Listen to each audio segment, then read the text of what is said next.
So, what do y'all think of my slide? It's colorful, right? It's also straight. Well, maybe straight's not the best word.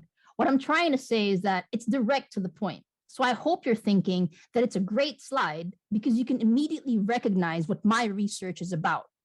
It's about LGBT plus inclusion because this flag represents LGBT plus pride. On the other hand, a skeptical few might be thinking, wait a minute, did this presenter get lazy to think about something more creative to summarize their LGBT plus research? Well, to a certain extent, a bit of that is true. There is something lazy about this, and I'll come back to that. My research explored the campus experiences of LGBT plus university students in the Philippines and the UK.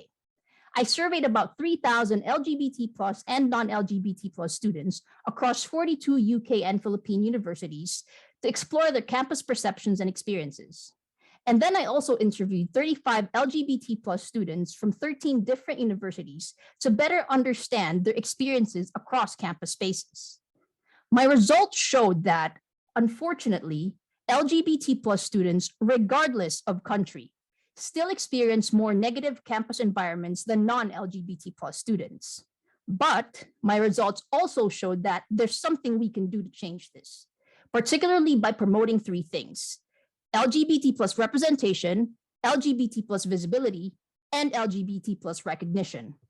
Now, a quick way to do this would be to simply display the pride flag, like what I'm doing right now. A lot of universities do this. In fact, you might have noticed it during LGBT plus History Month in February, because it's easy, but it is also lazy. The LGBT plus students I spoke with told me that.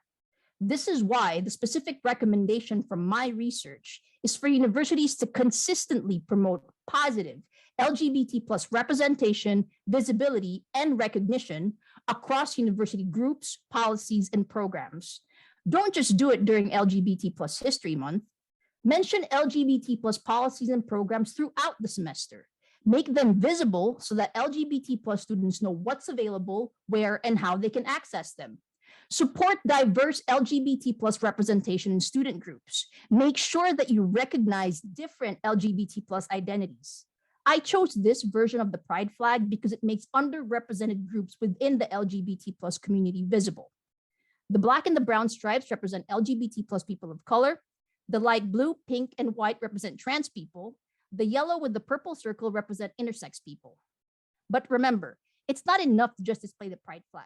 It helps, but let's not be lazy. This is why I'm sharing my research with you to create positive environments for all students, including LGBT plus students.